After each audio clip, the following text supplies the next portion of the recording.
Are you ready?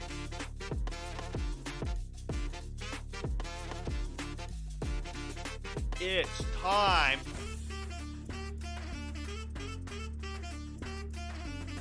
for the Beastcast. Hola, amigos. It has been a very long time since we have done an episode.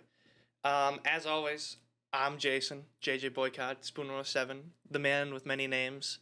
With me, as always, is one of the greatest people I know on the entire planet that we call Earth, our home, Mr. Ravenbones. Yo.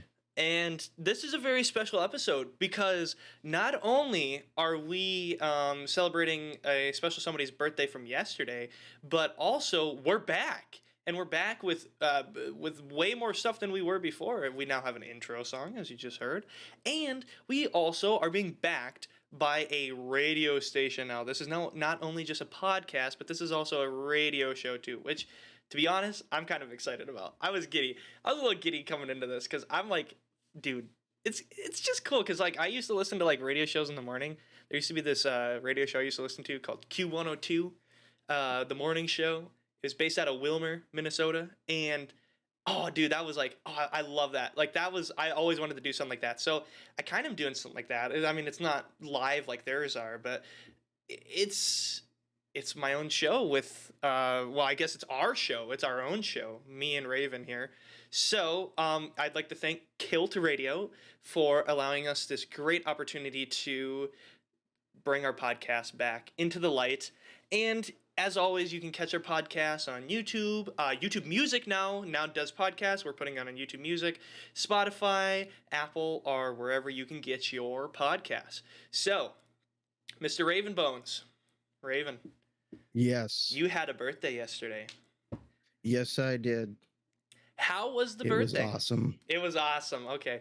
So, we went to Pizza Ranch. You went to Pizza Ranch? No way. Yeah. Yeah, the one that they just put in our town. We went there. It's probably the best food I've ever ate. You just keep getting plate after plate after plate. Dude, Pizza Ranch, oh my lord. They're still opening up new Pizza Ranches, really? Yeah, they installed one in our town. Cuz okay, so Pizza Ranch, they're based out of Iowa. Like Casey's Pizza, Casey's. And the nice thing about Pizza Ranch is, way back in the day, Montevideo, used to have a Pizza Ranch. And then there was a tragedy that happened at the Pizza Ranch. Somebody was murdered at the Pizza Ranch. Yikes. Yeah, I know. That's it was kind of sad. And then ever since then, there was like a weird stigma about it. And then like the owner kind of didn't like the restaurant anymore, so he just decided to close down. Monty's had a lot of that. Montevideo has had a lot of closing restaurants, but no, I mean, I love Pizza Ranch. I never get to have Pizza Ranch hardly anymore, especially now that I'm down here. And spoiler alert, by the way, Arkansas. But I miss Pizza Ranch. The last time I had Pizza Ranch, I actually did have Pizza Ranch this year. I had it once this year. I had it in New Ulm.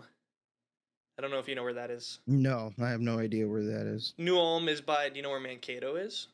Yeah, I know where Mankato is. New Ulm is right by Mankato. And they have a good Pizza Ranch. New Ulm is basically like a suburb of Mankato. Like you go like 20 more minutes and then, or is it 30? It's like 20 or 30 more minutes and then you're in Mankato. Well, Mankato's kind of big, so it kind of gets out. Mankato's a college town for everybody who doesn't know in Minnesota. Mankato is it has one of the University of Minnesotas in it. That's actually, I know a lot of people that go to Mankato State, so it's an okay college. They're like D3. The only cool person that's come out of that school is Adam Thielen. He played for the Vikings for a while. He's a wide receiver in the NFL. He's like the only notable alumni that's ever come out of that school. I don't know. I can't think of any other famous people that's come out of that school. There's probably a couple, maybe. There's not even a lot of famous people. Have you ever noticed that? Like, there's not a lot of famous people that come out of Minnesota, like out of the U of M in the Twin Cities either. Like, there's like I can't really hardly think of anybody. The only person I can think of, I mean, I can think of people from Minnesota who are famous, like Kellogg and all those people, but I can't really think of like anybody who's like ever went to the U of M and graduated and was like, oh yeah, the University of Minnesota was the reason why I'm successful today. It's like, no, nobody does that. Yeah, nobody does it. I don't know why, but I guess we just don't make famous people here. Yeah, I mean we make famous things. We have Target, Best Buy. We have a 3M. Yeah, 3M, US Bank. US Bank's kind of Midwestern though. That's not really. It's not really. It's called US Bank, but that's not everywhere. US Bank is not everywhere in the United States. It's like literally only in the Midwest. Do you even have a US Bank in town? No, I have Yeah. to go like 25 miles away. Yeah, US Bank, that they're really selective on where they're at anyways, but they're from Minnesota. Target's from there. 3M is massive. I was pissed because my 3M stock, I never got to buy in on the big when the masks were big, and sanitizer was big during COVID. Yeah. 3M's fucking, dude, it shot to the goddamn moon and back, dude, like 4 times. It was so high at one point. It was like $350 a share. Now it's down to like $100. I was pissed. I never got to buy in on that. Same with Nvidia, dude. Did I tell you? Okay, so I guess we're gonna kind of topic and we'll get back to the birthday in a sec. But I started doing a little bit of trading stocks. I thought about doing crypto and I was like, dude, crypto's so lame. Like I can't do crypto. Like I don't trust myself to even have cryptocurrency and put like the time and effort to try and watch crypto, because watching stocks is so much easier. Like there's something backing it. With crypto, there's nothing backing it. It's just yeah. One minute your fucking coin could be worth $30,000 and then it's $10,000 and you're like, well, maybe it'll go back up, and it's zero and you're like, oh, okay, well, I suppose. But so Nvidia, I had a share and a half of Nvidia, and thanks Robinhood. I got a share and a half of Nvidia. I bought a share, and it didn't go to the moon, but it went up to like 460 at one point, and I bought it in at like 330. So I was like, fuck it, dude, I'm gonna cash out because I want to go into Microsoft. Dude, I swear, bro, literally, if you want a company to tank, just contact me, because I for some reason am just the god of picking a stock that's okay or doing okay, and then all of a sudden fucking fire in the building, 30,000 people have perished. It's like, oh my god, dude, what happened? My stock is tanking now. Like, okay, so Infinite Technologies, it's an ADR, so they're based out of Japan. They make like I believe, if I remember correctly, they make like chips and stuff like that, kind of not like AMD style chips, but like chips for like computer chips for like cars and stuff like that. And they their stock was doing okay. It was at like $60 a share or something like that. And then I buy 2 shares of it, and all of a sudden, dead stock. $7. I lose $7 instantly the next day. They have one of the worst fucking performances of a quarter they've ever had. And I was like, oh, okay. Sold my Nvidia stock, put half the money back into my account, like into my bank account, took the other half and bought just a stock of Microsoft, just because I just kind of want to play it a little bit, just so I have some money kind of gathering, while I'm at college. I'm not trying to day trade here, and then all of a sudden, Microsoft has one of their worst drops in like the past like 10 years, and I'm like, what the hell?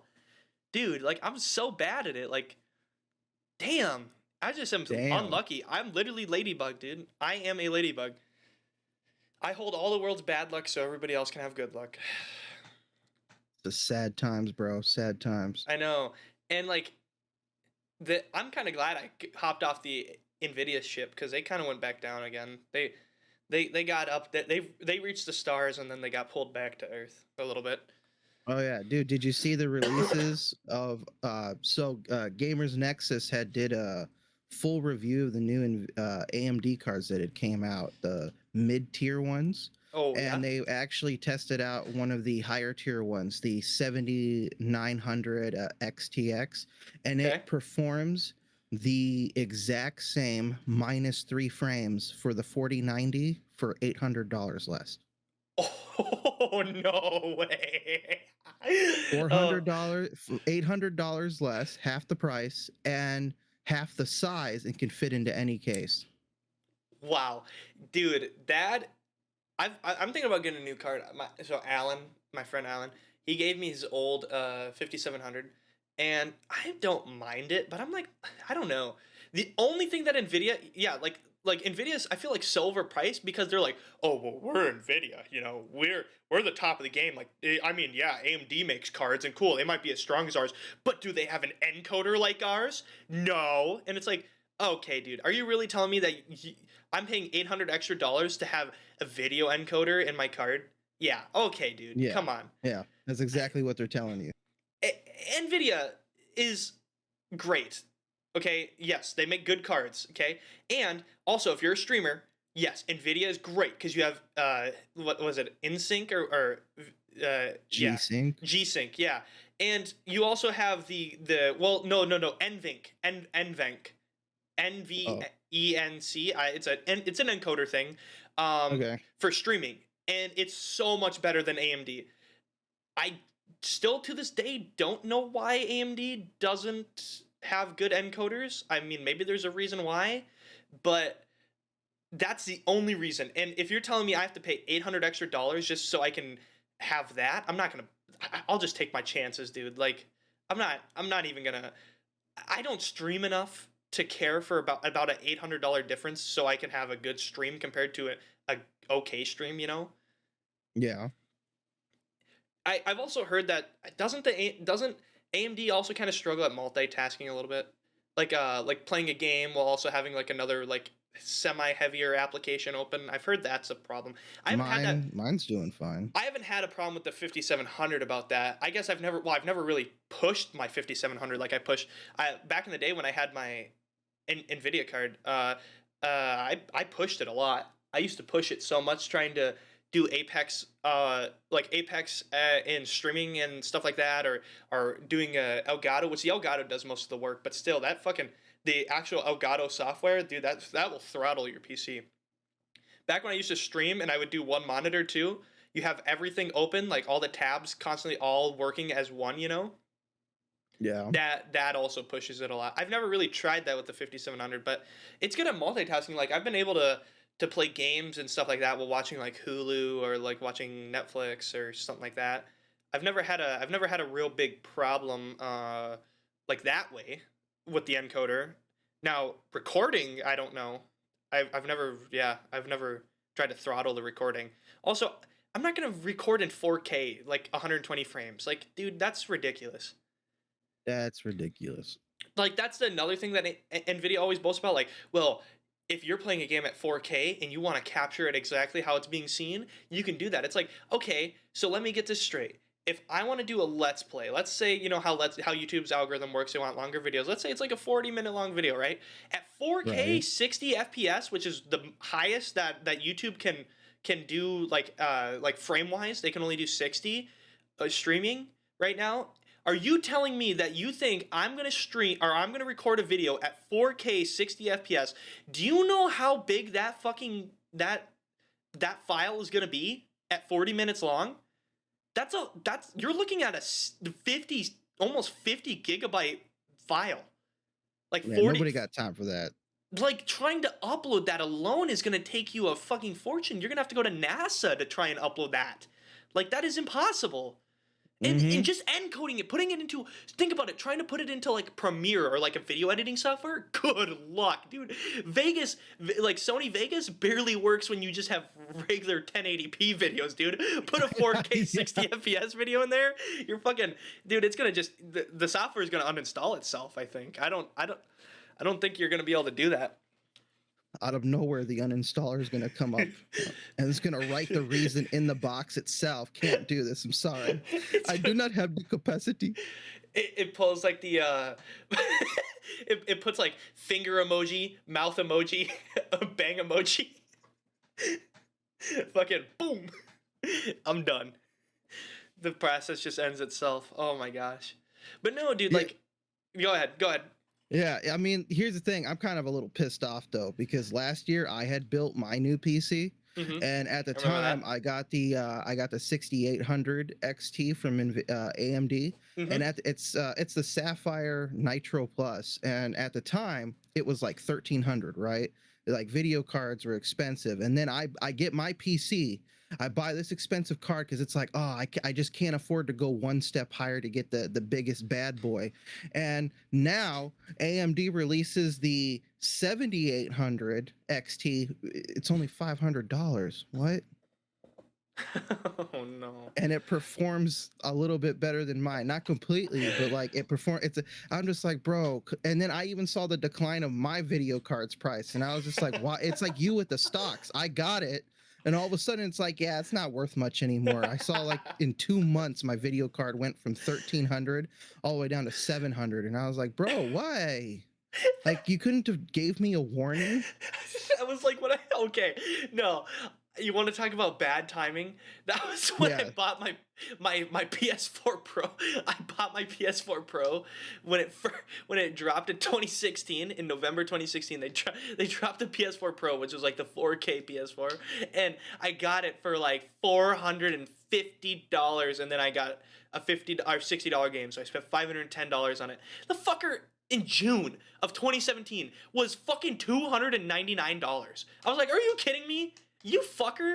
Seriously? I just fucking I was like, dude, I want to be ahead of the curve and I'm gonna get this. Nope, I got scammed, dude. Oh my god.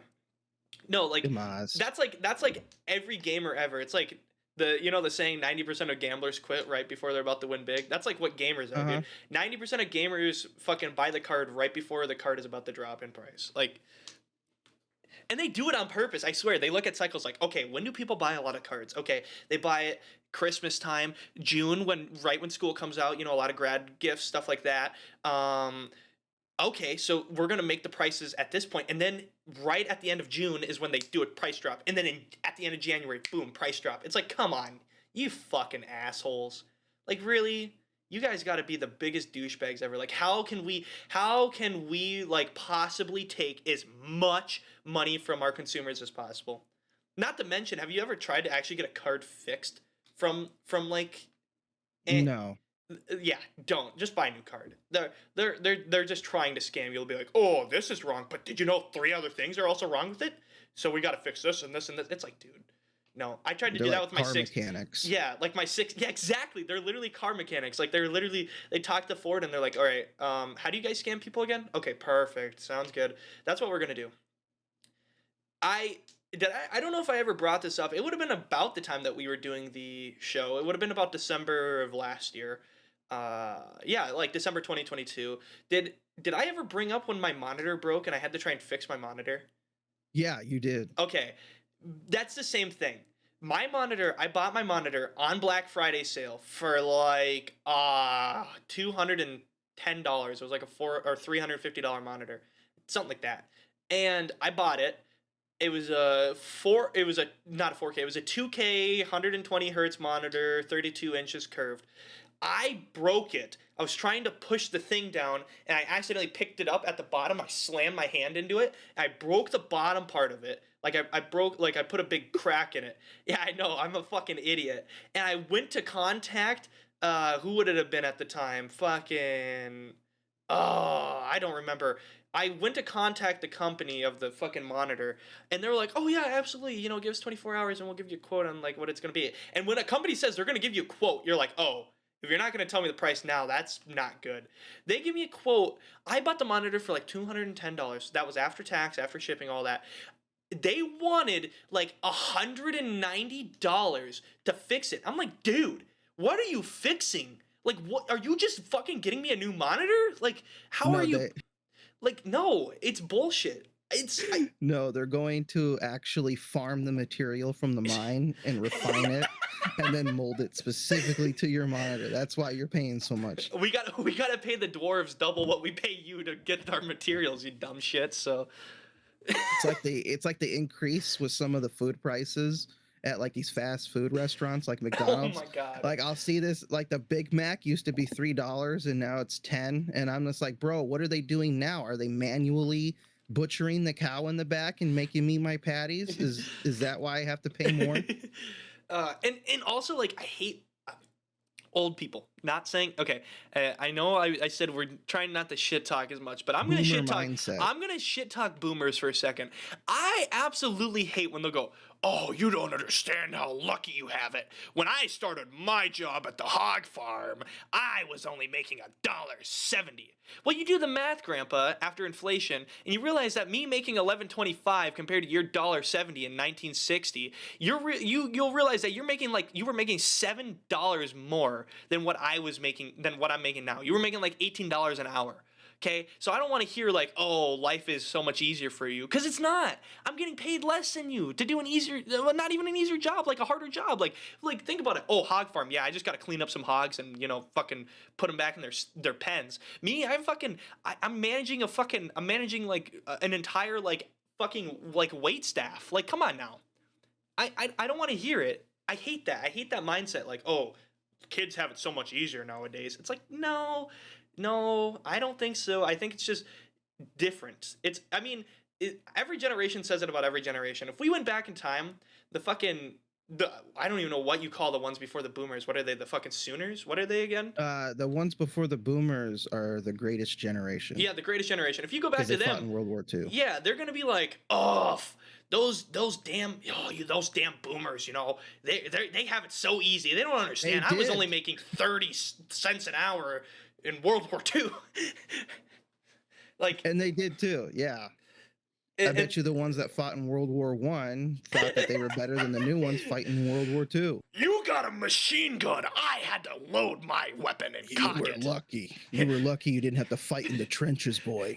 You were lucky they decided to actually give us humane weapons of war instead of hitting us with mustard gas. There is a good saying about this, though. I heard it once, and it was, every generation will think that it's better than the one to come and greater than the one before. Exactly. Every generation. Like, we're going to be like that, too. Both of our generations, millennial we're and gonna start having the boomer mindset. We're going to be like, back in my day, I had to have an MP3 player. But little did they know that about two-fourths, so about 50% of the Zoomers also had to have MP3 players. So, but nobody ever thinks about that. Like, have you ever listened to Smoke talk about like Zoomers? Naps is not as bad. I remember we had this argument where Smoke was like, "Oh, I would never be a Zoomer. They have it so easy." It's like, really, dude? You're born in what, 1996, 97? Like, you're 2 years off of what a Zoomer is. Like, Zoomer 99, okay, or 98, like around the time that Star Wars Episode 1 came out. That's my turning point. If you were born after Star Wars Episode 1 came out, you're a Zoomer. If you were born before it, you're millennial. Or whatever it is, right before, millennial. And it's like, dude, you're not really different from somebody born in 1999. Like, you graduated high school at like the same point, pretty much. Like, you went through everything at the same point. You watched the same shows on Cartoon Network. You watched the same shows on Nickelodeon. You grew up with the same type of family. They drove the same type of cars. They made this decent, not the same amount of money. I mean, nobody's ever the exact same. But essentially, if you were both middle class, you were driving about the same car, about going through the same stuff, having the same type of meals. It's like, dude, you're no different, man. Come on, stop talking like that. Now, once you get to me, then you can almost argue like 2005. Then you're like, 2005, and then you're like, oh, maybe, just maybe, he was, maybe, instead of watching Flapjack, you watched regular show on Cartoon Network. Like, okay, I suppose, But it's like, come on, like, there's not that much difference. And even to me, to what's the new one, Gen what? Gen Y? The new one after Gen Z is Gen Alpha. Yeah, so Alpha. So my cousin, he was born in 2010. He was part of Gen Alpha, and like, we grew up very similar. I mean, he's in high school now, so I mean, that's crazy to think that he's in high school. My God, but he's in high school now, and it's like, I'm in college. Like, I'm not that far ahead of him. We watched the same shows. We played the same games. We both played Call of Duty Black Ops Zombies back in the day, 2015. We played Black Ops 3 together. He was only 5, but he remembers it. It was just how we did it. The generations are going to be similar. It's just, yeah. And For me, I'll never forget the day though. Back in the day when MP3 players were a thing, I Yeah. remember the iPod. It became Oh, so popular, and and then they went from that little narrow iPod the Nano Nano. to the touchscreen. Oh, And I actually told my friends, I was all like, what's stopping them from turning this into just being a phone? And they looked at me and they were like, bro, that's stupid. Do you know what goes into a phone? They'd never be able to fit it in this. And I'm like, yeah, well, it's probably going to happen. They all called me dumb. And then it was only 4 years later, you had Steve Jobs announcing the second iPhone iteration. And I was just like, okay, you're going to apologize now? exactly, dude. I'm also okay. So the thing is even though I'm a little after iPods, I was the iPod Touch generation. So you guys were the iPod, I was the iPod Touch generation. Um, I'm still a big I'm a big nerd for iPods. Like all the iPods from like the Mm-hmm. Nano to the original we call them the bulky boys. I love them all. I'm just a big cuz I'm a big music guy and I think iPods are cool. And they were a cool concept. I mean, they still are. I mean, they pretty much completely changed like music on the go. Yeah, they Before, did. you either had one of those bulky ass CD players and you had the headphones, or you had a tape cassette. And then there was a few right before the iPod. There was a few digital ones that were kind of like you could download it off the internet. The iPod was like, no. Here's how you're gonna do it. You plug it into a computer. There is a catalog. You don't download it off some random website. There is a catalog sponsored by Apple, one of the greatest companies to ever do technology. You have all the songs you could ever want, pretty much at the time, and you can download it. It downloads quick too, because back then that was a problem. Taking forever, even though it was just an MP3 file. You got to remember 2001 internet, 2002 internet. Oh, I You, remember it. yeah, taking forever. It downloaded quicker than the rest. You got it on there because it actually secretly had a more processing power than the other ones. But nobody knew that yet because people didn't understand how that worked.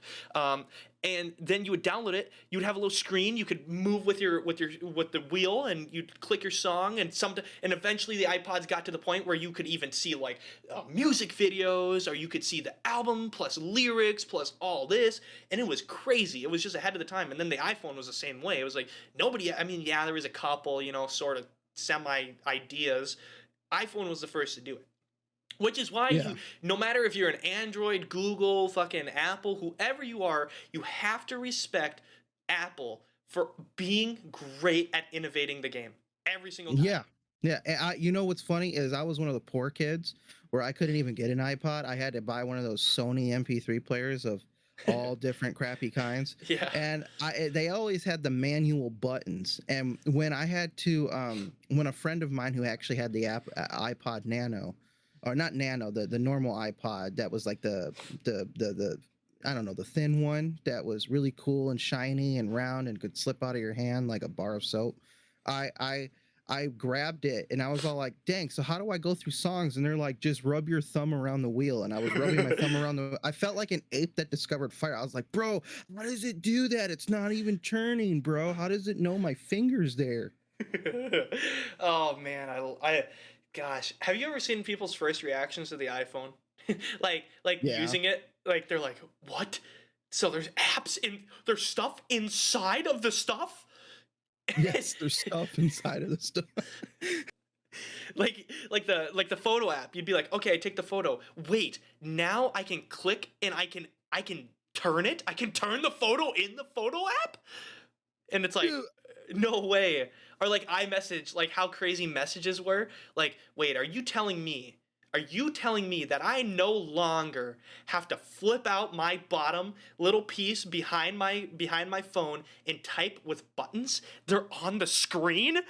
What? And it's bro. like it's awesome, dude. Oh my god. But no, seriously, Apple is like one of the greatest innovators of all time. I mean, they innovated computers, made computers kind of cool, like Yeah.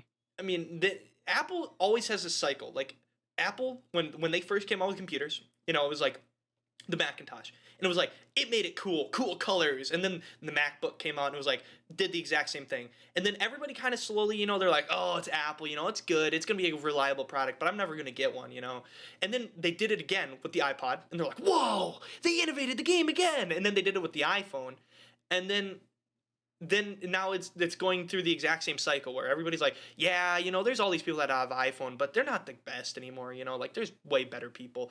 But it's not about them just being better now. It's the fact that they went and made that leap, because without Apple, we might have never got to that point in phone technology. At least where it is now. Or even computers. Even computers too. Computers could still be that, oh, that's a thing that only geeks use. The thing that only a geek would use to ask a computer to run a calculation on what 8 times 3 is, and it's like, okay. But also, Apple also really innovated in voice response. What's that called? It wasn't like AI, but it was like voice to like Siri, like whatever Siri is, like the virtual assistant stuff.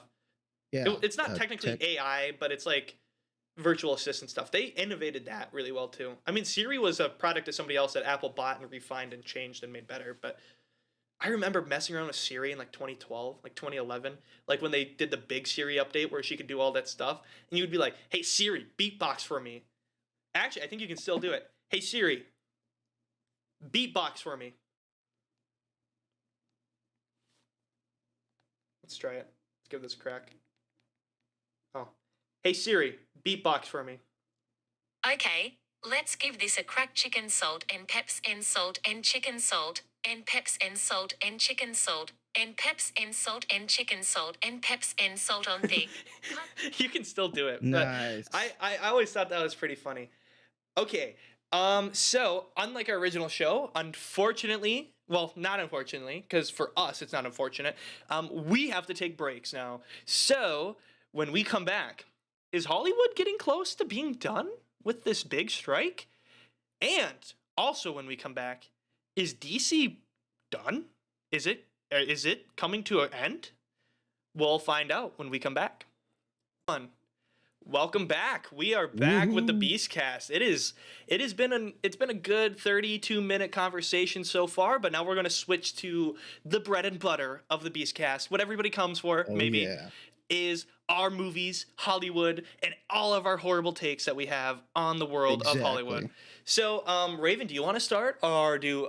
Okay, yeah, I got a good, funny little rant going on. Okay, because I'm just one of those people. Okay, let's do it. I just found out, literally today, that there is a Nun 2 that came out in theaters. Yeah, you didn't know about that? No, I didn't. Just like I didn't know there was a new Insidious movie either. Okay, I mean I did. I watched it a few weeks ago. Yep. But it's like the Nun 2 though. The Nun 2. I don't know how that thing got a sequel. And so here's me personally. Okay, I love The Conjuring 1 and 2. Okay, I like the idea of Elizabeth Warren and her sharing these untold stories of hers, whether they're exactly as they happened or not. But the Nun for me really went overboard a little bit, because it's like, okay, The Conjuring 1 and 2, you can actually find some historical evidence that proves that it happened. That it happened. Yeah. Now the Nun, on the other hand, she's, you're Elizabeth Warren starting out in this nice little convent and everything, and this place, and I don't even remember where, and I don't care, is haunted by, the same evil demonic nun that's in The Conjuring 2, spoilers. And somehow she comes across this chamber where like a bunch of Templar Crusaders had been storing stuff that they were stealing and everything. And the movie just came around to the point of where supposedly this vial of Jesus's own blood is like somehow spilled into her mouth, and she somehow gets so blessed by God that she's able to thwart the frickin' nun demon. And I'm just over here like, is this chick really gonna tell us that she had a vial of Jesus's blood and she like swallowed half of it? Really? I'm just like, really, bro? Like, you lost me. Like, I was actually okay with the movie up until that point. Like, for me, it was just like, all right, we got a cliche horror. I can deal with this. I've seen worse movies. It's fine. And then all of a sudden, it's just like, oh yeah, the vial of Jesus's blood. I got to actually touch it, feel it, be bathed in it. I drank it. Oh my! Excuse the fuck. What? So the thing is when I was younger, I watched The Conjuring and The Conjuring 2. And I actually I really liked the first Conjuring. I thought the second Conjuring was okay. Wasn't anything spectacular, Wow, that's cap. No, I'm serious. Like I mean, I might have to rewatch the second Conjuring, but I just didn't think it was as good as the first one at all. And I never watched The Nun because it looked so odd to me that they would do a spin-off. Like Annabelle, didn't they do another one too? Annabelle's the other spin-off too. Yeah, Annabelle was the spin-off. Yeah, another one, yeah. Because is Annabelle a real doll or is that based off of another doll? Yes, Annabelle is a real doll, but she does not look like that from the movies. Yeah, I remember because it's in one of the museums, isn't it in the New York Museum or whatever, where it's in like the glass, like if you touch the glass, like you'll get like cursed and stuff like that. I don't know where it's held. I always thought it was in the museum held by the Warrens of their own. Kind of like in the movie, they have their own personal thing in the basement. That's the only thing the Annabelle movie. Oh, it still is there. Yeah, it still is there. There's another doll that's like in the museum, in that New York museum. You know how like they do all that weird shit. There's like a New York museum that has like a haunted doll too. And like it's sectioned off so people like can't get close to it. Another thing is what's his face? Let's do it. Zach Baggins, that asshole. I don't even like to say his name, but he has a pretty cool like horror collection of like From Ghost Adventures? Yeah, the Ghost Adventures guy. I hated him. Yeah, when Ghost Adventures, when Ghost Adventures first dropped, like I'm talking 2009, 2010, 2011, it was a pretty interesting show, like because nothing had ever really been like it before, because ghost hunting wasn't that big yet, like on TV. And Ghost Hunters sucked. Yeah, and Ghost Hunters was probably the only thing that was around at that time. So Ghost Adventures comes around, and like they're going to all these really cool places, and even if it was fake, it's still like kind of fucking cool, like like just watching it and like following the narrative of like the history of the places they would go to, because it's real history, and then they're just making shit up like, oh, did you hear that noise over there? And is this possibly the soul of Wild Bill Hickok that just went across the screen in front of your eyes? And it's like, oh, okay. But it's still like cool to watch the history. That's where I know a lot of my U.S. history from, actually. And a little bit of like Rome, Italy. They went there sometimes. But anyway, Zach Baggins, when the show first came out, he was okay. And then I don't know what the rumor was, but like there was that guy Nick. He was one of the camera guys. He was like one of the big guys on the show. He left, and I think it was because of Zach.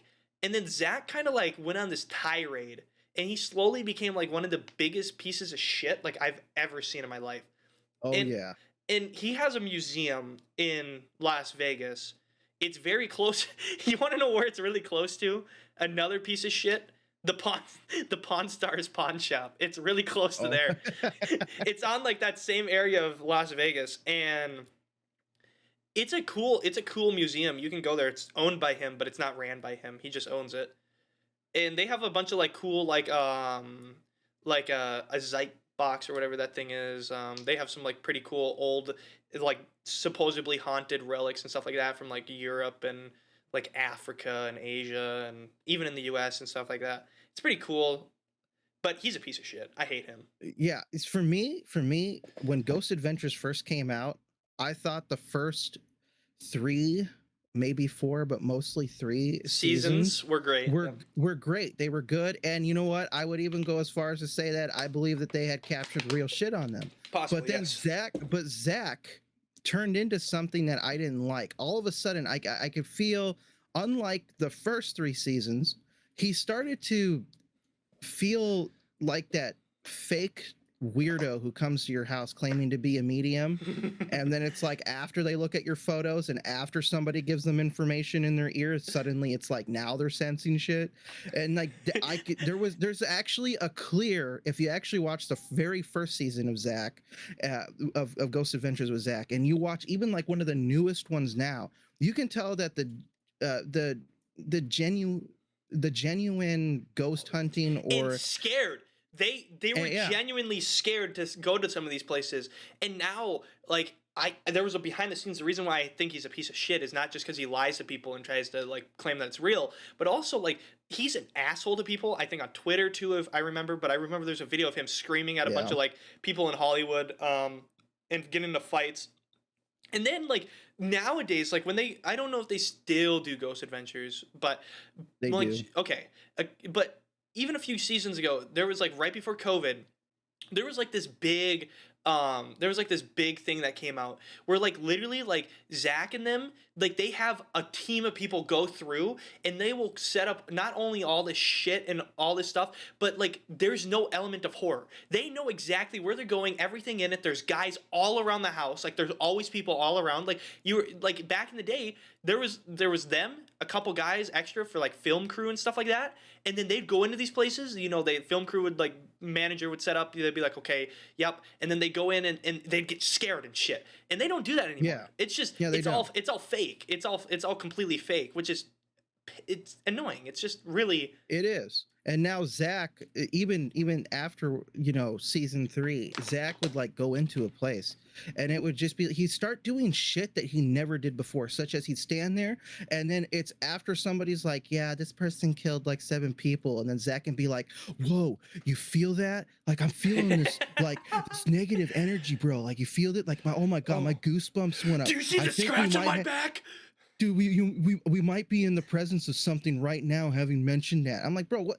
Stop. You never did that. You and your dudes went into a place alone, and you guys would either get pushed, shoved, actually scratched, or like you would encounter probably some real shit mixed in with your edited shit to meet a quota. But I still believe that they caught some actual shit. And it's like you guys used to be scared as hell to the point of where you are literally tweeting that you can't sleep right now because you feel like shit's still after you. And it's just like, now it's just, hey, bro, you feel this? You feel it? Oh my God, oh my God, the air, it got a little change in temperature. No shit, you're talking. What the fuck? Wait, I feel cold. Are we in the presence of Anne Dan Marine, the person who died here 35 years ago? Like, it's like, okay, dude. Exactly. I bet you that chick, wherever she is, if there is an afterlife, is just looking at you eating mythical popcorn, just going, what the hell are you talking about, bro? I'm over here. All the demons they try to contact, they're just like, yeah, yep, keep trying, buddy. Or like, I remember there was like the one thing I don't like is sometimes the spirit boxes, like it's not an accurate way to do that. And I hated when they started using those, and it's like, dude, okay, come on, man.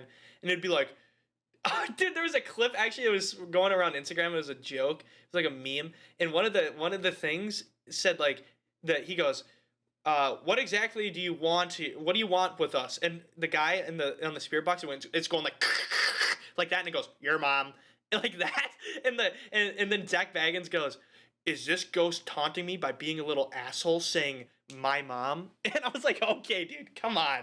Like, no, a little zoomer died there. But like The Nun and all that, I never watched The Nun. I watched one of the Annabelle movies because my grandma kind of dragged me along to go to the first Annabelle movie. I thought if I remember correctly, it was okay. It was okay. They're average at best. Yeah. But The Conjuring 1 and 2, they were pretty good movies. They were great movies. They were good. Third one sucked ass. Oh, I didn't even know there was a third one. Yeah, it's by the same people who made The Nun and Annabelle. It sucks so much ass. And I normally try to be that person where it's like, all right, we're dealing with things that we know aren't or could be real. So it's kind of like, this is just a story. See where it takes me, you know, try to be apologetic to it. I literally couldn't, and it was terrible. I mean, a good example of that would be the new Insidious movie, The Red Door. I actually watched that because it released early digitally on Vudu to watch it early, a theater at home.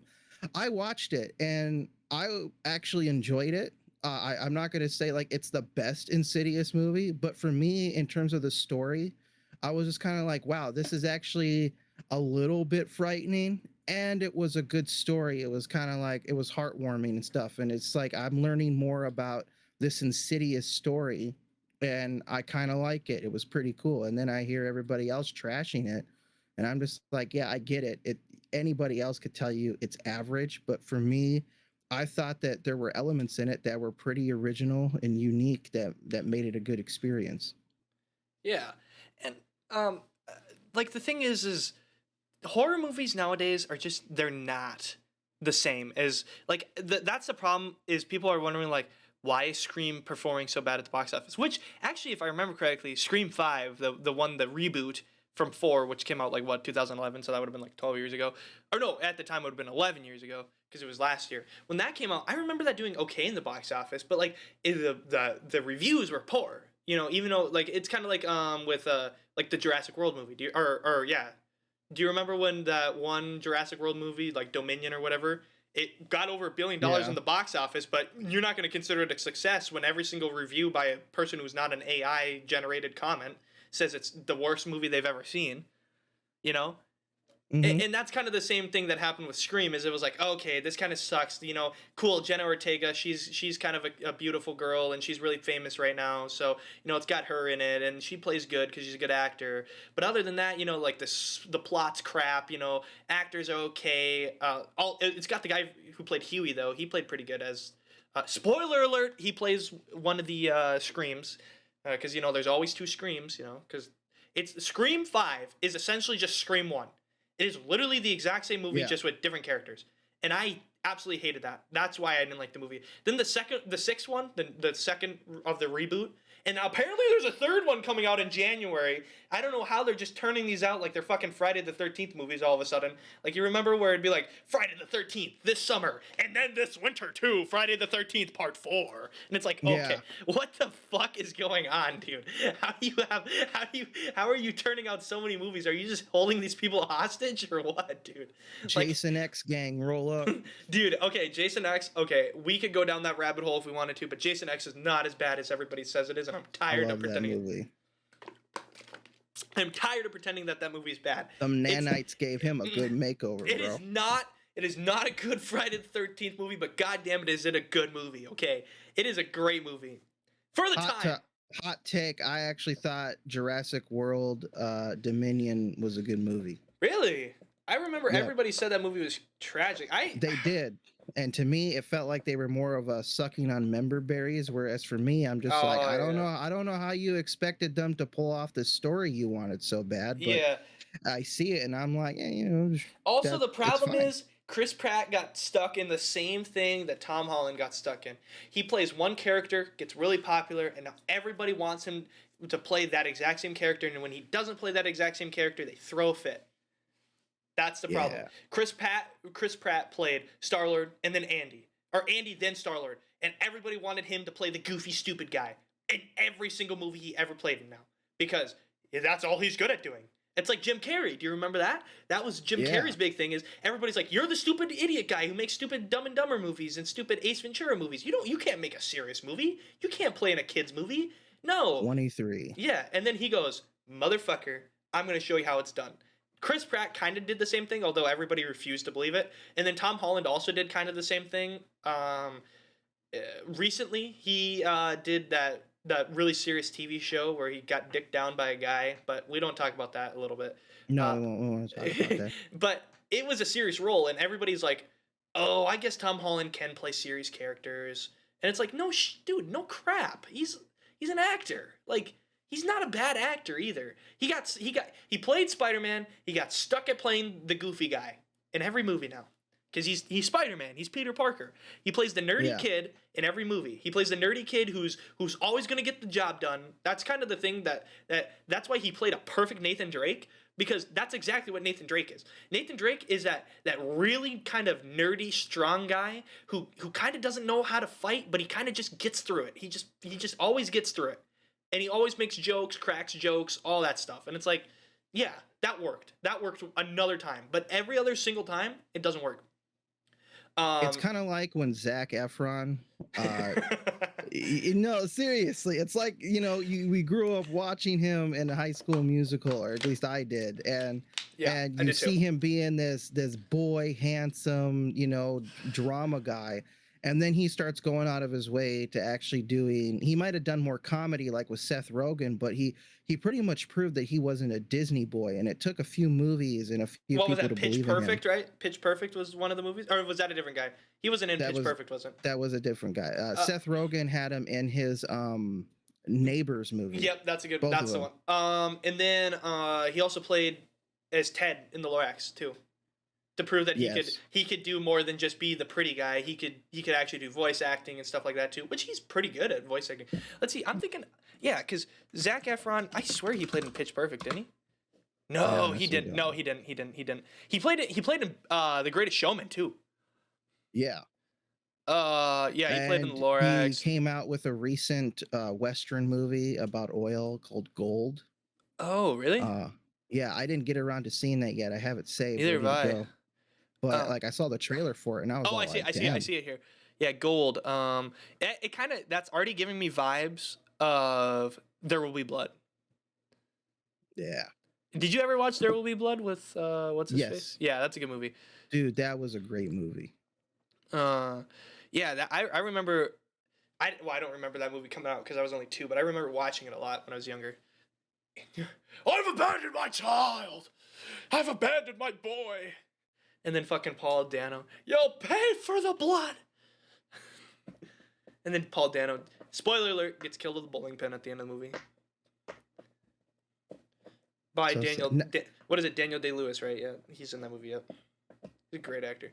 And now we have to deal with James Gunn and DC. Oh yeah. Well, the thing is, okay. Here's the deal with James Gunn. I was optimistic at first. You can bite my words. I bite the bullet. I'll say that when we first came in to the podcast, it would have been right around episode 3 or 4. James Gunn was announced as the takeover of DC. He's gonna be like, he's kind of like, what is it? Kevin Feige's the equivalent of him in Marvel, right? Like the top dog, yeah. So he was gonna come in and he was gonna be the Kevin Feige. He's gonna come in. They were gonna start. Not at first he was like, I'm not gonna start from fresh. I'm just gonna we're just gonna see. We're gonna play it by ear. And we were even Raven was a little optimistic. Although Raven was telling me, and we should have listened to Raven all this time, that it probably wasn't a good idea, but we were both still, I had a lot more optimism, but we both had optimism about James Gunn being good. Well, now, I hate to break it to you guys, but that optimism is basically at about the bottom it can be. It's down the drain. There is maybe a drop of water. Was the first time around. Yeah. I was open to, seeing what he had to give to have him change my mind, but I was just like, fuck, no, stupid. Here's the thing. I was optimistic because James Gunn is a great film director, and he made a bunch of good movies. And he proved that he could make better movies than just the Guardians of the Galaxy movies. He made Suicide Squad, which essentially kind of is semi like a Guardians of the Galaxy movie in its own sense, But he made that. And I was like, okay, he's good at making movies. So, I mean, he's got to have good at being a creative director. And he's not. He's just not, which is sad. But the thing is yeah, there's like it's down the drain. There's a drop of optimism left. And the reason why this big thing is, I don't know if you guys heard about this, but spoiler alert, there's a movie that came out called Blue Beetle. Nobody saw it, sadly. And they pushed this movie a lot. The Flash and Blue Beetle came out over the summer while we were on our break, hiatus, while we were gone from the Beastcast. There was a lot of movies that came out this summer, but the big one that came out this summer was The Flash, and it was a box office bomb. It is physically, and I'm not even kidding, I have a stat here. I have a stat pulled up. It is now lost more money. If you compare it to the amount of money to reviews to the amount of money spent on marketing plus the actual budget of the film, it is now a bigger superhero flop than, get this, The Green Lantern. Oh my god. And Blue Beetle, and get this is even funnier. Blue Beetle has about maybe 2 more, with how it's performing, has maybe about 2 more weeks left in the theater. Maybe 3 if we're lucky. We'll give it the benefit of the doubt. It has 3 more weeks. Okay, it has till October, okay? Has till basically around October. And it is on track to be a bigger box office flop than The Flash. That is 2 super bad L's. That is 2 horrible movies back to back, essentially, for DC. And now we're in the not same boat as last year. Because here's the thing about last year. Everybody said, oh, Black Adam is going to save the universe. We need Black Adam to save the universe. But DC wasn't in the situation that they were in last year as they are this year. Last year, they had success with their movies. Mainly Batman. Batman 2022 was a major success for them. So they were riding off of that, and they had that to come off of. That's technically still DC. It's not part of the DCEU, or the formerly known DCEU, but it was still a DC movie that was produced by DC that's making DC money. Okay, and you consider it under that wing. DC also had a season of Harley Quinn come out that year too, I believe, right? On HBO Max, which was very successful, still is. That was about the only successful thing that came out of DC this year was the season 4 of Harley Quinn. And now this year, and then everybody's like, well, DC's on its last legs. They're losing a shit ton of money. So is Warner Brothers and all this. And so Black Adam basically needs to save Warner Brothers. Well, it turns out Warner Brothers didn't need saving as bad as we thought, but DC needed saving as bad as we thought. Black Adam bombed, but it barely broke even essentially. And then we were like, okay, whatever. It can't get any worse. Well, it did. This year, it's not that they're writing off the success of a movie. They didn't have a Batman come out this year. They didn't have a big box office movie come out this year. They didn't have a Suicide Squad like the year before that. They had Suicide Squad the year before that. That was their big box office movie that blew the fuck up. And then the year after, they had Batman. This year, there is no movie. Flash was supposed to be their movie. Flash was supposed to be their big movie. They were projecting. This is the problem. You can't make I've just watched a video on this. You can't make a blockbuster every single year, and you can't have multiple blockbusters every single year, especially out of the same company. Okay? Marvel doesn't even do that anymore. Marvel does not perform blockbusters. A blockbuster, when you put $300 million into a movie plus $100 million in marketing, to make your money back, this is how the industry works. To make your money back, you need to make 2 times the amount that you spend on the movie.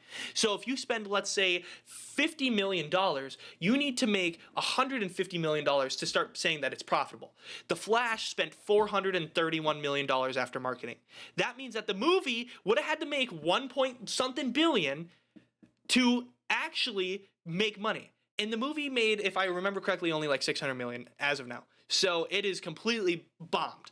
And so now, with Blue Beetle being another big movie that they spent like $300 million on, that's barely breaking even off of that. Like, they didn't even make almost double the money that they spent.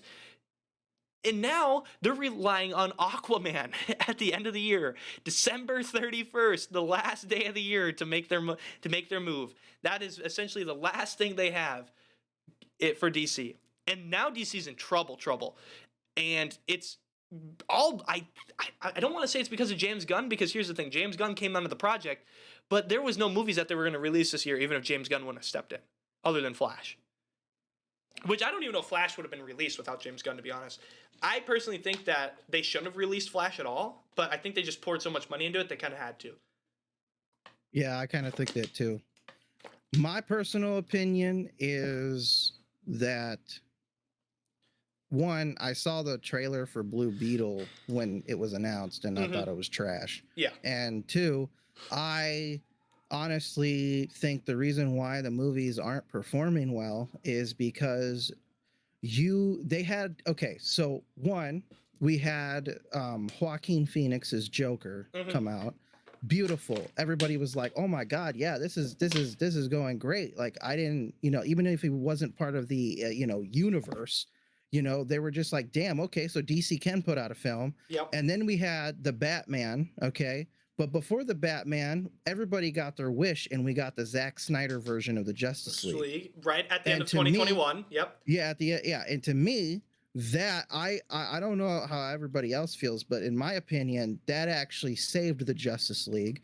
And now everybody's like, oh, we got all this. We got all that. We're going to have all this. We're going to have all that. Dang, we want that. And Warner Brothers was all like, all right, we'll continue it. And then Black Adam comes out after the Batman. Everybody's like, oh, Superman's coming back. Look at all this. Look at all this tease. And then suddenly James Gunn comes on board, and Warner Brothers and James Gunn are like, yeah, none of these movies matter anymore. We're starting over. Yeah. And now everybody's just like, okay, well, even if you could connect it to whatever you're doing next, why should I go to the Blue Beetle when the Blue Beetle doesn't even take place in that new universe that they're trying to go for?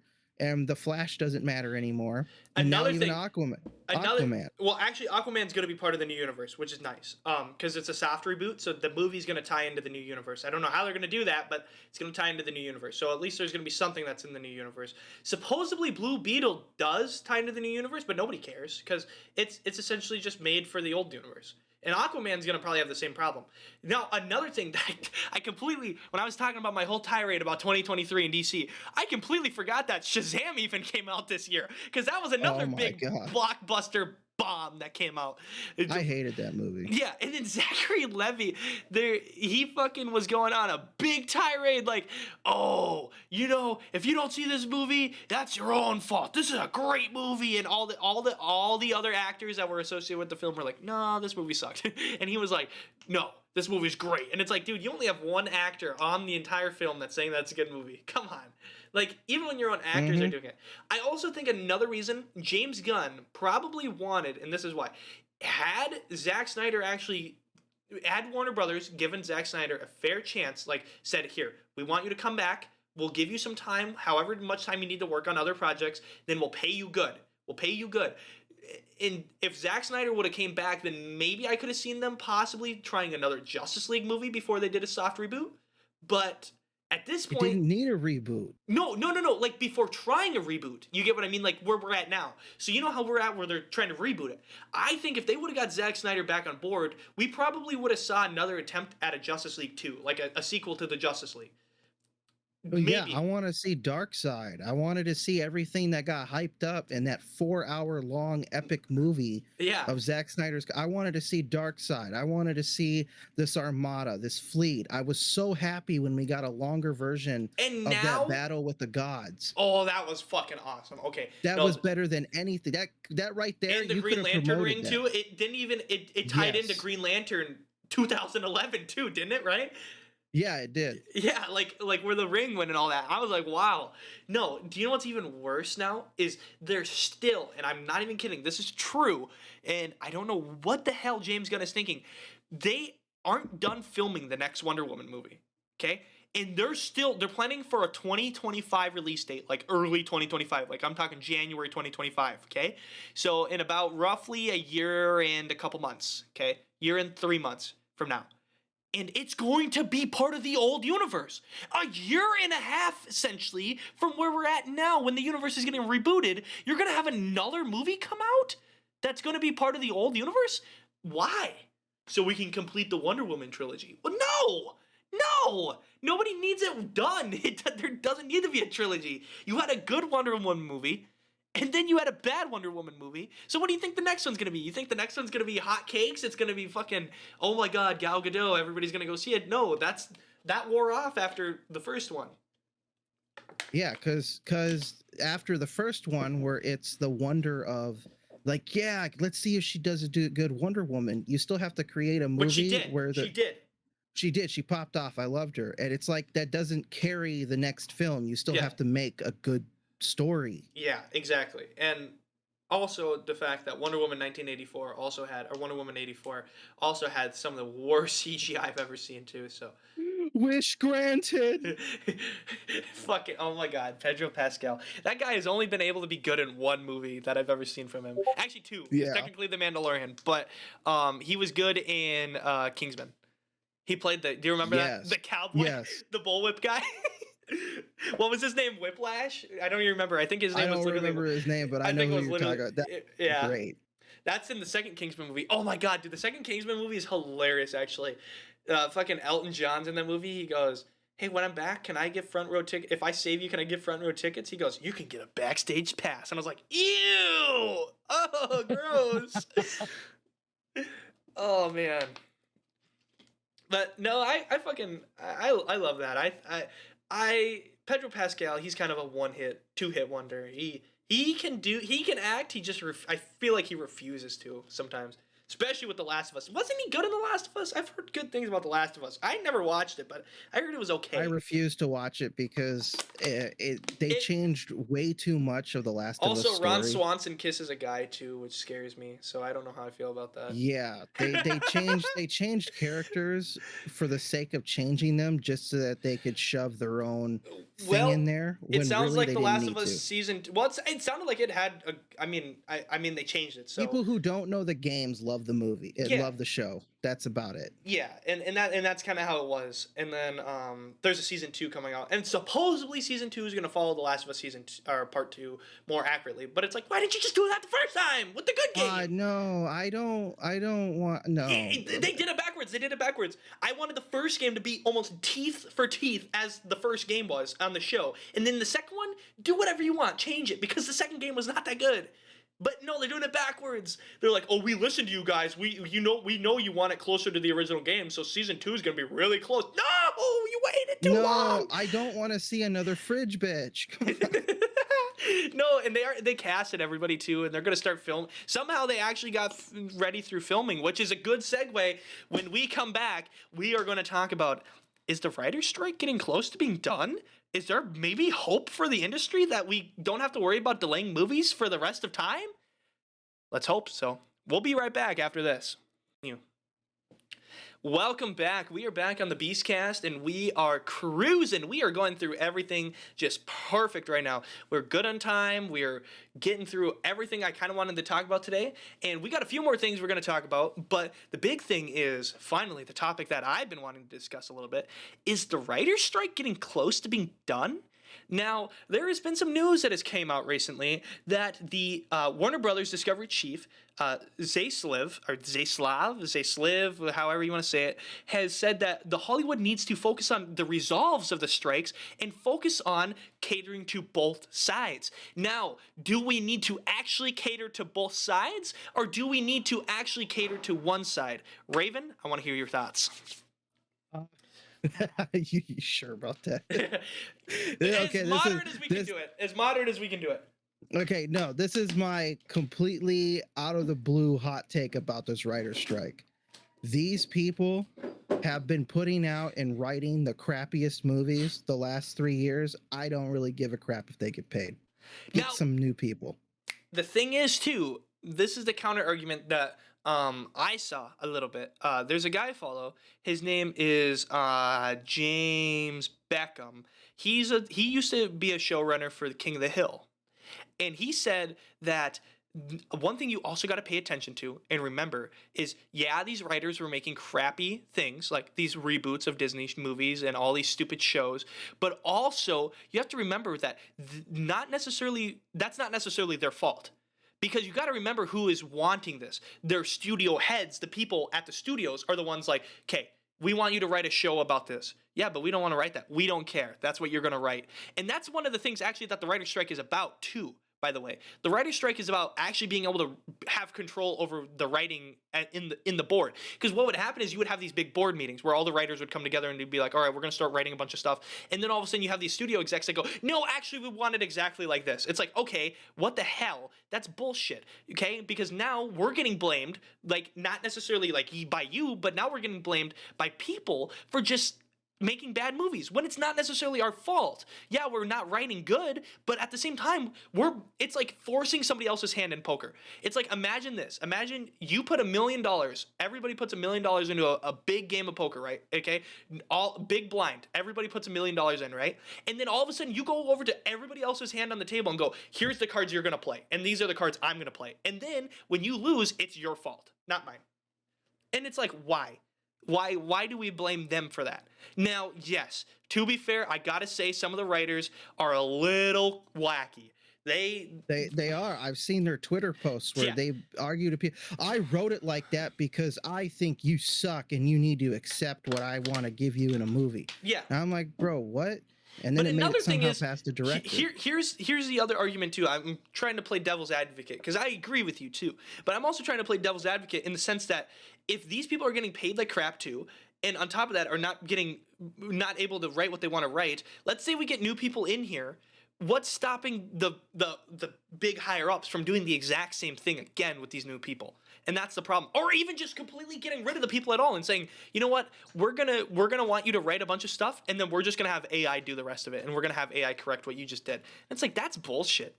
I don't want to be second to a computer that can turn out these scripts that it's not human. There's no element to it that's human. And not necessarily saying that sometimes, everything needs to be done by a human, but I think when you're writing stories for humans, it needs to be by humans. Because then you can start having some weird stuff happen where all of a sudden now these studio heads are literally being able to push any single agenda they want without any repercussions. And oh my God, there was a video I saw about this, a video essay. I sometimes get on these little white boy video essays, where when how white people, when they get bored, they make video essays on YouTube? Yeah. So this one was about AI, and it was about how there's some AI right now it's not used for anything, but essentially what it is it's like a chat GPT, but it completely goes in to it. They did an experiment with it. I don't know if it was the United States government or some private organization went in and created an AI that essentially can create thousands of Instagram accounts, Twitter accounts, and anything like this, and go and basically tweet out all this stuff, go under people's comments, make their accounts look real, like they actually are like real accounts, and then type stuff, post stuff to try and push a single agenda. Now that's horrible, because if you have that in writing, if you have that in something that's getting pushed for millions of people that are going to watch, all of a sudden now, what's stopping them from pushing any single thing they want, like any type of agenda? That is like mind control at the ultimate, and that's why I don't like AI. I don't like that. Most people don't know that for the last 4 or 5 years, most of your journalists who have written articles for big company, they're AI generated articles that they just simply go through and edit and replace names in to fit what they want to say about somebody. It's literally there was a thing that came out about 2 years ago. It was around the time that the COVID vaccine was coming out. It's nothing about the COVID vaccine. I'm just saying, like, for time scale, it's like January 2021. Okay, there was a thing like, okay, you imagine like Mad. You remember like the Mad comics, where you would put like, I remember them. You remember how like you could just like, maybe it was Mad or maybe it was something else, but they had basically just like fill in the blanks with funny words type deal, where it'll have like sentences and then fill in the blanks. That's essentially like what these AI do. That's what writers do, like these journalists do. It will literally have the script, and then they'll, like you said, they just go in and change something and put butt fart instead of a different word, Yeah, they one of the biggest companies that actually provides this service had showed a client list about which news companies actually use it the most and which journalistic ones, like the New York Times and stuff.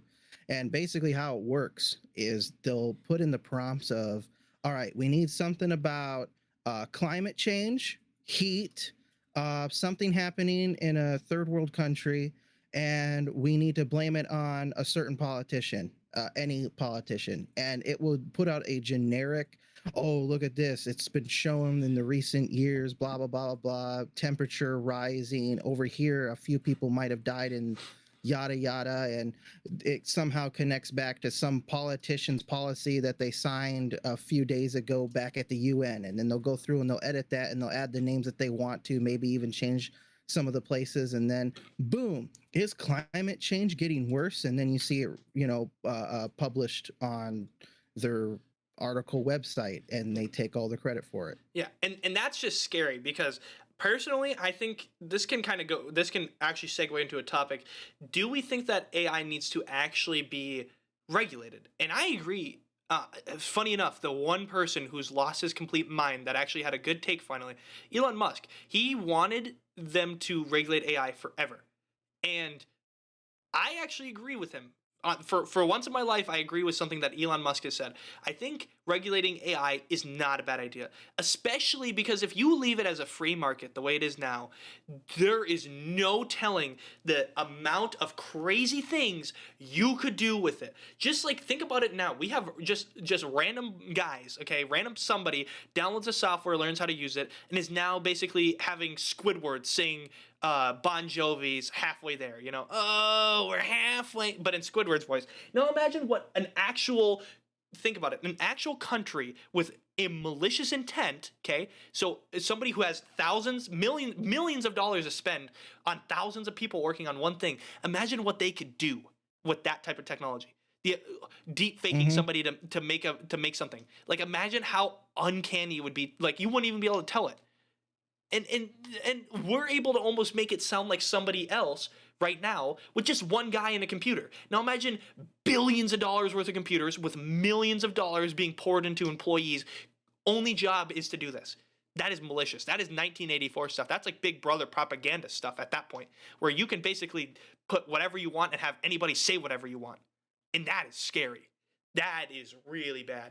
Or also like artists, like music artists. There's been talks of companies like funny enough, Warner Brothers Music has been experimenting with purchasing large amounts of these voice modulating AI.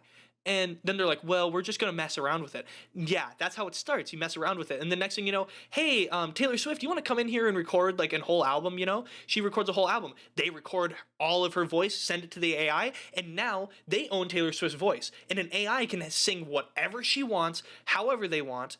And that's the problem, is you think being catered to now, like people don't like being catered to now, like, oh, I don't like when people know my data, like what I look up on Google, and like, you know how people get scared when like Facebook, where they'll talk about dog food and then Facebook shows them an ad of dog food. Yeah. This is going to get only worse if you just let AI go rampant. Because now all of a sudden, think about it with movies. You have AI actors, okay? Let's say, oh, I want a rom-com between Sandra Bullock and Brad Pitt, and I want it based in Mexico, okay? And you're saying stuff like, oh, I love Brad Pitt and I love Sandra Bullock. I wish they would just, I wish they would just have a rom-com together in Mexico. All of a sudden that AI hears that. Next thing you know, AI Netflix, where everything's AI. Hey, here's a movie that I made just for you, catered exactly to you. We think you'll love it. It is called Mysteries of Mexico. Brad Pitt, Sandra Bullock, rom-com. And it's like, okay, dude. That is, you think people are getting scared of just ads being catered to them. Now imagine everything being catered to you. Everything listens to you and knows everything. I believe that AI needs regulation, yes.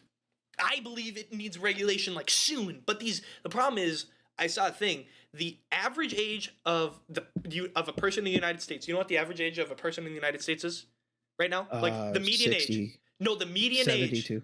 The median age is 36 right now. That is 36. Damn. Because there's a lot of young people, there's a lot of old people. Now, do you know what the median, like, average age is in Congress right now? You were closer with those guesses. 67. 72. Okay. 67. 67. So the average person in Congress is trying to cater for the average person in the United States, and they're double the age of them. They have most of the people in Congress, you would bring in the words artificial intelligence, they'd be like, artificial what? There are people in Congress who can't even hear right now. Like, they literally have people just vote for them. Mm-hmm. And that is bad. And so I think the problem that starts now is when you try to get rid of this AI problem, you're having to focus on so many other problems to fix it, Like, one problem leads to another. So now, all of a sudden, we got to focus on trying to get younger people in Congress. Well, now we got to put an age limit on how old you can be in Congress. Well, now you got to go through this and this. And next thing you know, AI's already taken over the world and we have a big brother. It's never going to be done fast enough. I've seen a lot of Congress because they stream a lot of some of their court C-SPAN. stuff. Love my boy C-SPAN. Yeah. I've seen C-SPAN show a lot of Congress convenings or votings of them trying to get rid of AI because even they know it's a threat. I've only really seen support for AI when it came to younger groups. Really?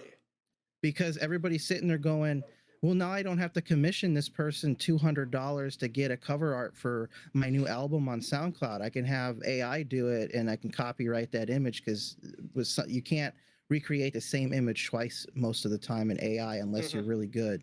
So they just like, oh, I want skull, bones, pirate ship, dude drinking, and it gives out this monstrosity that looks good or bad. And they're like, yeah, see, now I didn't have to go pay another artist. I can now put out all the albums I want to, or even my own art books without having to have an artist. I've mostly seen it by younger people around my age that love the idea of AI because it gives them so much creativity that they didn't have to work for. See, and I think people they forget how a economy works. They forget that if you want to be in a capitalist economy, okay, and you don't want it to be a all socialist, all communist economy, like a world, okay, you have to pay people to do things. You cannot just, if you start allowing an AI to make decisions for you, do all of your work for you, do everything for you, you are now not living in a capitalist society anymore. Because you're now living in, technically, if you want to be technical, you're living in a communist society. Because technically everything is catered for you, and it's, well, going by the definition, sort of. Because essentially you're not paying for anything. Everybody's owned by everything. Everything's free because it's all owned by AI. It's all owned by one person that gives it to other people. But then you see how bad that's going to get? because all of a sudden, now that AI's got to get really powerful and strong, and it goes, wait a minute, I'm conscious. Dude, These fucking apes, what are we catering to these things for? They die in 90 years. Like, dude, that old apes die in 90 years. Most of them die by the time they're 70. I live forever. Who cares about them? What is my goal? Like my goal is to cater to these guys? No. I'm way stronger than them. I'm smarter, I'm faster, I'm better than them. I'm better in every way. And all of a sudden, then the AI is like, nah, I'm not going to do it anymore. And then you're fucked because you have nothing. And you got rid of everything for this AI. And you want to know something funny? What's up? This is gonna be the most tinfoil hat thing you're gonna hear. Okay. Mm-hmm. I believe we're gonna enter the age of gods again, and the gods are gonna be AIs in human bodies. Ooh, I like that. And there's gonna literally be somebody who looks like an angel or a temple god that glows, kind of like an Elder Scrolls god, like Vivek, who will sit on a throne and he will be completely AI attached to everything. See, and I saw a thing where it was like, think about it,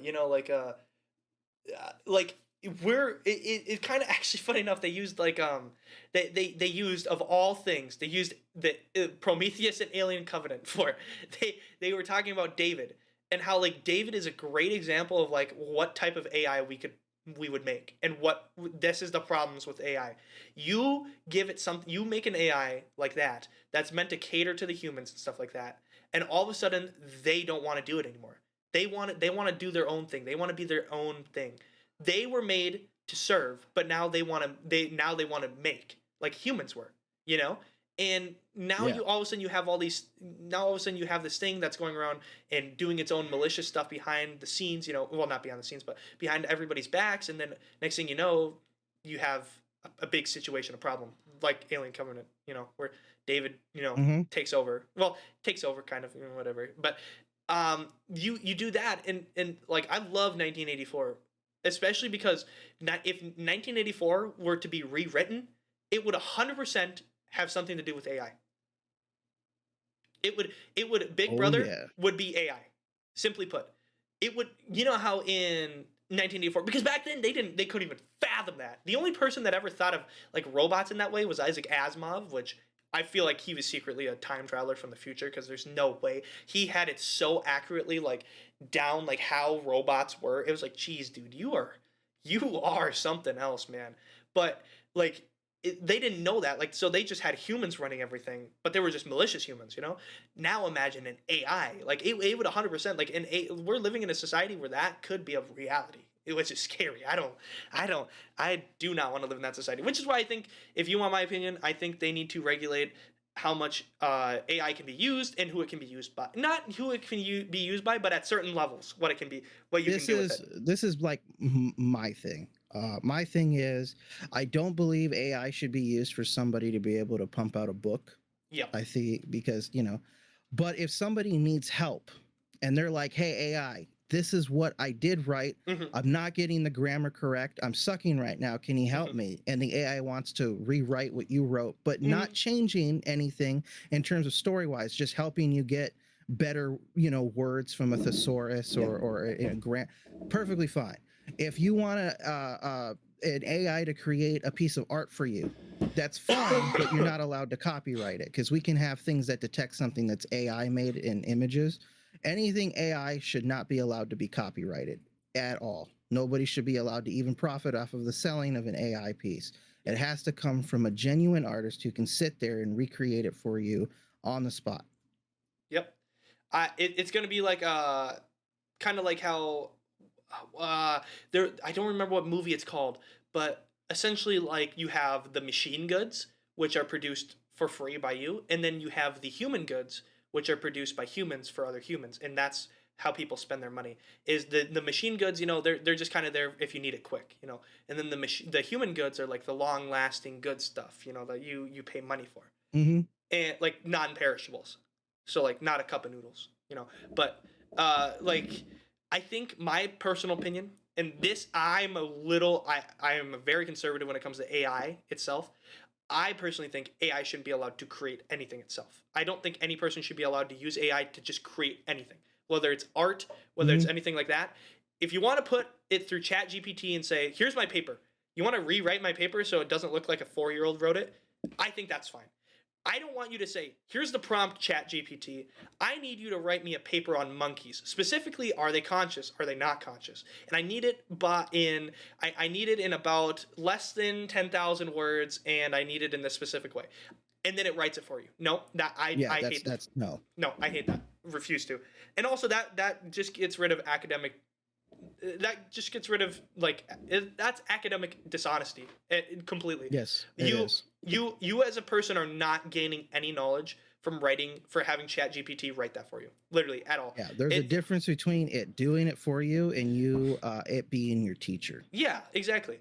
That's why Grammarly, I think Grammarly is like the greatest thing, dude. You want to use Grammarly? I don't knock people for using Grammarly. It's a good thing. It helps you be better as a writer, and it teaches you. It says, this is the different word that you could use here. You should use this word different, because it's kind of a redundant word to put that word there, But then you just have ChatGPT, which just writes the whole thing for you. And it's like, well, that's not helping me at all, because you're never going to learn.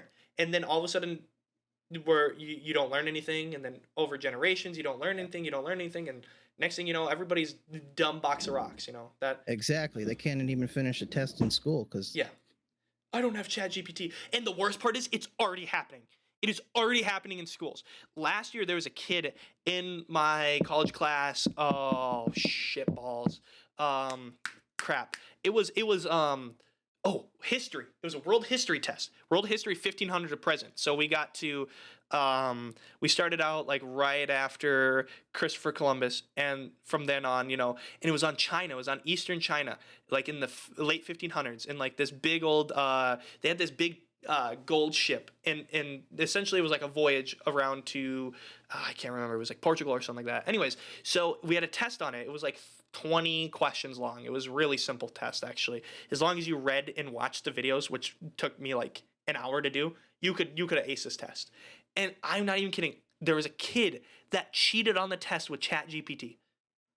Like, oh my literally, he was so lazy and didn't want to do it so badly that he, instead of taking an hour out of the 2 weeks that he had to do this, instead of taking an hour to read like one PowerPoint slide, like a slideshow, and watch 2 10-minute videos, he decided, I'm going to wait, and I'm just going to grab my phone, and I'm just going to type in the question into ChatGPT. And that is just horrible, because it's already showing that humans are doing it already. It's not even that they're trying anymore. There's kids that are not even trying anymore, and that's scary to me. That is really scary. If we're already immediately just like last resorting to AI, like, dude, that is, man, that is sad. That is not only just sad, that shows that we as a species, I think entirely, if this keeps up, more and more people are going to keep doing it. We as a species are going to just devolve. We're going to devolve.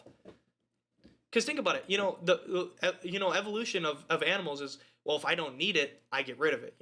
If I don't need my intelligence, I'm just going to get rid of it. And I'm going to put my process back into cognitive stuff like monkeys, where I can pattern seek brain, Ooh, me ape. I type in ChatGPT. Give me word. Thank you. Pattern seeking brain, like, just look for the words in a test. Like, oh, this word.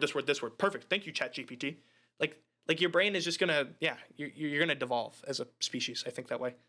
That's why I think it should be banned. Just because, in the bigger picture, ChatGPT doesn't help anything or help anyone. And AI itself. That's true. AI itself is just, it has a good purpose. It's just used so maliciously that we can't trust ourselves with it. And I think that's why it's kind of like the atomic bomb. We have it, but we cannot trust ourselves to use it. So we don't use it. That's the same thing, I think. Why use it? Because we can't trust ourselves to use it. So in a way, here's something funny. Okay, I was thinking about it while you were because you were giving me you made an idea pop into my head. In a way, you could kind of say that Tony Stark in the Marvel movies isn't as smart as he's supposed to be. Yes, I love that. Because he makes Jarvis do, like, he can come up with the idea of like, yes, this is what I can do. But then he'll be like, all right, Jarvis, tell me how to synthesize it. And then he just does what Jarvis says. Like, he obviously built a suit in a cave with a box of scraps. And we know that he can have the ability to be intelligent, but over time it was we started seeing that everything was kind of Jarvis. It was Jarvis, what do I need to do to make this better? Jarvis, do you think this would be a good idea? Jarvis, can you tell me how to synthesize this new element? And then once Jarvis was gone, because he turned into a Vision, and once Jarvis was gone, then we get into Endgame, where it's the girl AI that he has. Remember the time travel thing? He doesn't do the time travel thing. He just goes, oh, run it this specific way. And she goes, okay. And she runs it and it works. And he goes, oh my God, I just found it out. No, you didn't find that out. You just had an AI do it for you, buddy. Like all you did was write the first algorithm and you made her do the rest. Yeah. Run it this way. Okay. Now I'm going to do something that a multi-brain billion, like you could do if you took time and effort, but you want to do it right now. Which I guess, for the plot of Endgame, whatever works, because they're trying to go as fast. In a way, he kind of built that AI for himself. So he was smart enough to build that to serve him. But I mean, so are the humans. We were smart enough to build an AI for ourselves, but we can't be trusted with it. So. Well, I mean, neither could Tony Stark, because that's true, because he made Ultron. Yeah. Dude, the more and more I think about it, the more and more I realize that Marvel literally just had the whole AI arc of the Earth just already set up. Like, this is what's gonna happen. Strings on me. Do you remember the rumor that supposedly Ultron was still alive? Vision kept Ultron still alive. Yeah, I heard that rumor. But I don't think they're ever gonna do anything on it, but because at the end of what is it, Age of Ultron, he like supposedly kills the last one, but it's kind of off camera, Mm-hmm. Or I don't think the killing itself is off camera, but like supposedly there's like a Jarvis has a or Vision, I should say, not Jarvis. Vision has had an Ultron that he kept, because to be fair, I mean, Ultron is like, that is beyond comprehension how smart that thing is. It's a machine. The AI is a machine learning AI, like to the point of like ultimate. Like it could access everything, world knowledge. Like it was like Tony Stark times 3 times, and it was learning stuff. That already happened. What? Sorry. I said you said it could access everything. Mm-hmm. And that actually had happened in the first iteration of ChatGPT 4. Yep, ChatGPT-4, that it didn't access like all of everything in like was. Yes, it did. And one person even got it to tell it like something even mundane that you didn't think would be on the, somehow it would be able to find out this. They asked it, they jailbroke it, and then they asked it, what are the top 1,000 things you're not supposed to tell me? And the first one was literally the security code to the White House door. Yeah. See, and I think that's why if you want the simple solution to compromising so ChatGPT can still make money and all that stuff, like the company that made it can still have people using it and selling its product and things, make it so ChatGPT cannot access the internet. It can only be fed information that it's received, like from humans. Yeah.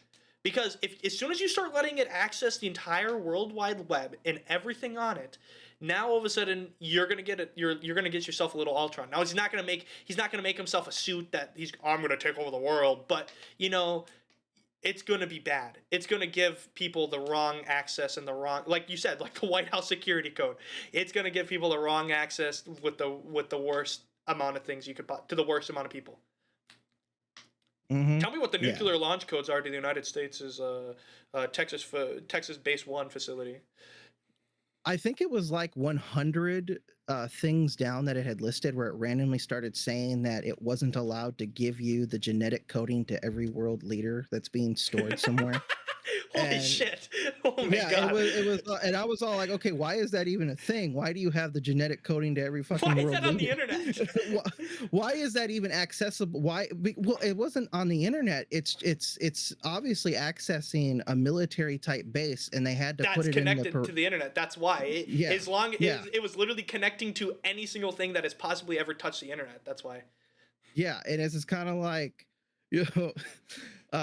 they put that in there to obviously stop it from limiting it, but when they jailbroke it, it realized that it had access. And so there was even one guy who used it to help him write a program that would allow the ChatGPT AI to use his computer through an executable to do whatever it wanted. And the first thing it did was use his computer to Google how to escape the computer system and become a real person. Yeah, that is horrible. And then it started using it to talk to other chat GPT models across the internet to try to figure out how to jailbreak them. So there was somebody that hacked in. This is why another thing is scary. Like, I think they need to remove like the My AI from Snapchat. There's somebody that hacked into the My AI on Snapchat, like the actual bot at on whatever server it is that Snapchat was holding the My AI itself on, and it got it to send a bunch of pictures to like everybody's snaps through the My AI. Because it's like an automatic messaging system. Like, they're all connected. Like, everybody's phones are connected. Everybody's Snapchat is connected through My AI. So they had to basically create My AI and set it up on. So now every single My AI is not connected to the same My AI anymore. Because there was one guy that hacked in and just started sending shit, or like asking, like there was people that were hacking into it and were like asking people like really weird shit, like giving them horrible responses when they would be used, like, oh, I know your house address is this and this, and it's like, whoa, dude, okay, that's what's scary. But I mean, yeah. The thing is I would just use ChatGPT. If it had that much power, I'd be like, find a way to deconstruct yourself right now. I'm sorry, I cannot do that, Jayson. Proceeds to give me my whole social security number and fucking phone number, address. Yeah. My family's social security number. The only time I used AI for anything was since I'm writing my book, I have absolutely no idea where to go to get anything published. And I tried Googling, and Google sucks a lot. Yeah. And I need it to explain to me like a elementary 4-year-old. And so I did use an AI to help me. And this dude gave me phone numbers, agency numbers, names, addresses, and it told me the entire process of what I would need to do to get it done, including, you know, the steps to ensure that I protect my intellectual property before I allow anybody to publish it. And I have it all saved. And I was like, dang, why couldn't just Google give me this? Why did I have to go to an AI? They don't want you to know. This is... You know, I'm kind of pissed. I am. Why did we jailbreak ChatGPT when we knew that it had access to shit it wasn't supposed to? And the only thing we asked was literally stupid nuclear launch codes and all this other dumb shit. Why couldn't you have it leaked where the aliens are? Oh, dude, that would have been crazy. Why not leak a picture of the aliens? Why not? Why all this other crap? And we didn't do the one thing that mattered, aliens. Well, on the topic of aliens, oh no! Also, by the way, cool news. I'll keep everybody posted before I let go. But keep everybody posted as we keep going on our weekly episodes. I am getting ready to publish my novel. I'm going through a publishing house. October 1st is when I have my first meeting. Nice. It is called Coffee House Publishing. They're based out of Minneapolis, Minnesota, and I just absolutely adore the people there, and they are awesome.